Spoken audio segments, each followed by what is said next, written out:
What's going on, guys? It's your average consumer, and today we're going to be spending a real day in the life with the OnePlus 5. Now, if you've never seen one of my real day in the life videos, you're going to watch me spend an entire day with this phone and test out things like that new camera, battery life, performance, and see how it stacks up in the real world. So, let's see how it did. Alright guys, so right now you're actually hooked up to my phone holder for my car for GPS.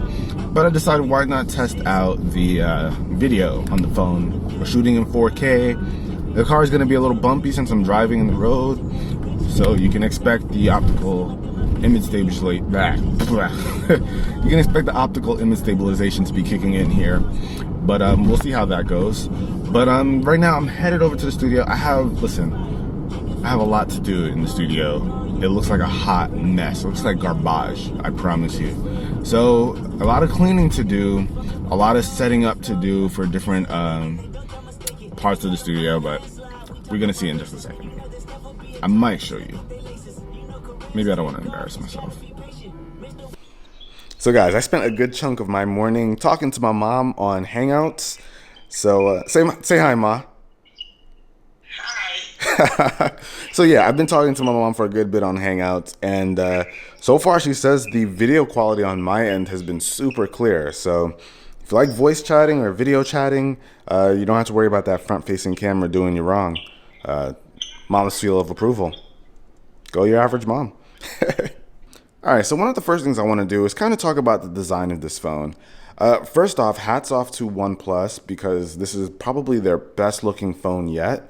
The OnePlus 5 looks really, really good. But some people say it looks a lot like the iPhone, and they share a lot of similarities. Let's not even sugarcoat things. But I do think that it does give a different vibe than the iPhone. I don't know, it feels a lot sleeker. It's rounder on the edges than the iPhone is. The iPhone's a bit more square. Of course, it has the two camera stuff up there. They look similar, undeniable. But I don't know. I feel like OnePlus has their own take on the design, and it works. I like it. But I am a reviewer. They sent me a reviewer's package, so I got a couple more things to look at, like these cases. And I gotta say, OnePlus is pretty awesome in terms of like the cases that they provide. I really like the way these look and fit.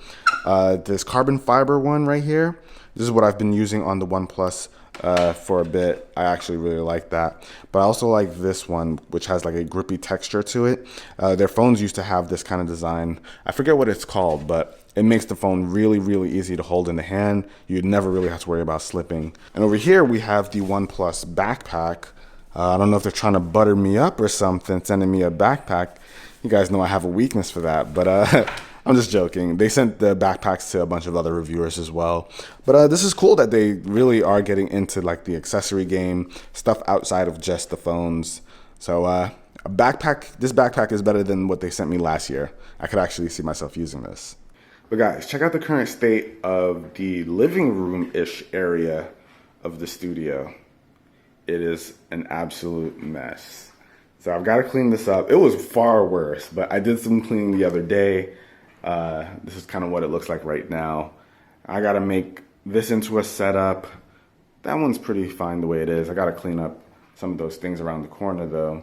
But for the most part, we're going to be changing this into a full-blown area for shooting. Still needs a lot of work though. But yeah, it's getting kind of crazy. Now, one thing I love about the OnePlus, and I'm sure we all do, is the fact that it's running pretty much stock Android with the ability to customize a few things. And what that pretty much translates into is a super buttery smooth experience. So you can just jump into apps with no problem. It's super quick. And those customization settings are nice too.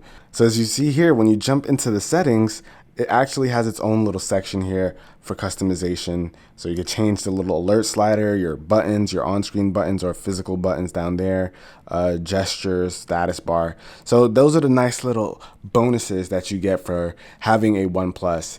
It's kind of like having a Nexus device with the ability to fine-tune it to the way you want it. All right guys, so it doesn't get any realer than this. I actually forgot to charge my phone last night. I noticed a few minutes ago it was at 52%, which is way lower than it should be at this time. So I went ahead and went into the settings and saw that it's been off the charger for more than a day. So that's what we're dealing with right now, which I'm sure happens to a lot of people in the real world. So I'm gonna use this sucker till it's dead and gone, and then I'm gonna use its dash charger because that thing is pretty amazing.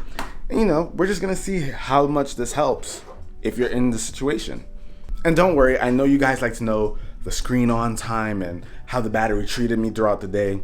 But what I'm gonna do is in my wrap up, where I usually give my whole opinion on the phone as a whole at the end of the video, you guys will know how it works since I'll be using it for more than a single day. So I'll give you guys my experience then.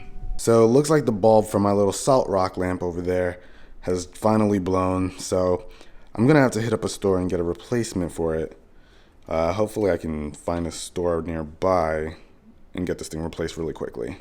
Alright guys, so I looked up a Walgreens and I might have to look up a hardware store around here, but you know, that's just what comes with the job sometimes, putting out the world's smallest fire and getting a new tiny bulb. So behind me is a pretty cool little castle-like structure, so I figured now's a better time than any to start taking some pictures. Alright guys, so I just snapped this shot and I think it looks amazing. It is a bit more saturated, so you're seeing a lot more color than there actually is. This is way bluer than the skies that I'm seeing right now, but I really still like that. I'm a huge fan of vibrant shots, and this gave me that with no problem. This is awesome. Alright, so we've got some flowers over here, so we might as well get a nice macro shot. And for those of you who don't know what a macro shot is, it's pretty much a shot that's really close to its subject. Let's see how this turns out. Man. So far, I gotta say, this camera looks really clean. So I just got a pretty time-sensitive email, and I'm done putting out the world's smallest fire, so I figured, you know what, why not respond to this right now while I'm out and about, and let you guys know what the typing experience is like when you're using the phone just on a regular everyday basis. So let me finish this email and I'll let you guys know for sure how it is to write and type on this. But yeah guys, in terms of typing on this thing, not a problem. This thing is actually really comfortable in the hand, very easy to hold. And actually, I think if I even went one-handed, this is not an issue at all either.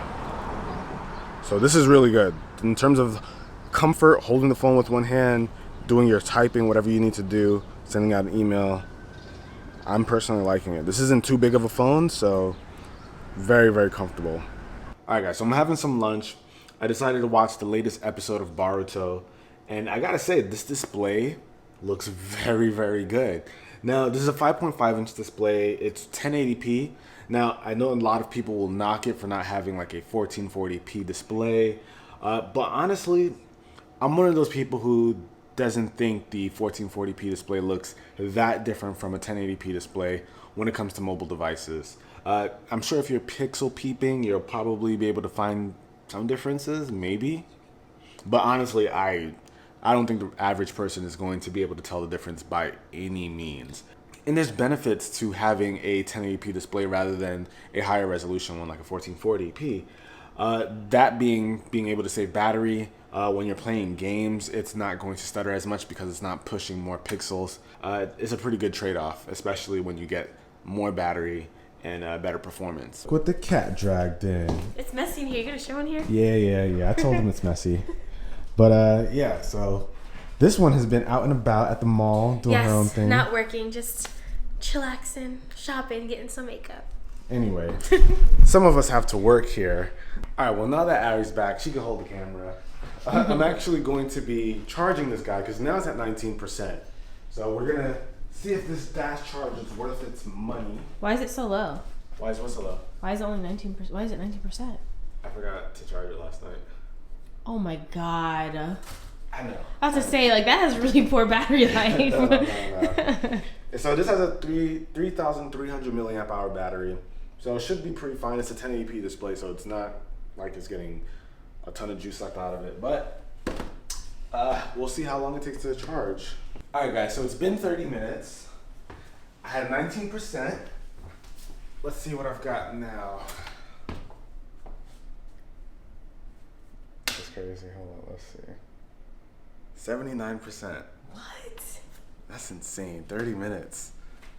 Now, this is not the first time I've seen dash charging in action, but still, I haven't used this as my main phone for, like a OnePlus phone as my main phone for a while, and dash charging is so legit. That's like one of the best features on here.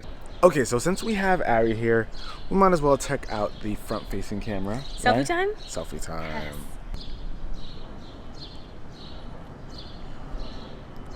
Alright, let's see. Very rarely do people get it on the first try. But I did. I'm just kidding. Oh yeah, I like this actually. Yeah? Remember the S8? I wasn't really too fond of it, but I feel like the color is good on this. Oh yeah. It's nice and clear too. So this actually has a... Wow. What is it? I think a 16 megapixel front-facing camera. Wow, I really do like it. Yeah? I didn't think I was going to be, because I'm really partial to my iPhone front-facing camera, and I did not like the S8 that much. This is nice. I like this. I would totally just like use this for an Instagram picture too. All right, so I gotta give my opinion too. This is actually really good. Whoa, this is like legit. It really is. Come here, let me get one with you. All right, so let's see. So when you zoom in, you can see like a little artifact thing, stuff like that. But like on its own, just looking at it like this, it looks really, really good. All right, guys, so while I have her here, I might as well try out the rear camera. For those of you who don't know, we've got dual cameras, a 16 megapixel wide angle lens and a 20 megapixel telephoto lens. So we'll try those out, see if we can make that look okay. You cute or whatever.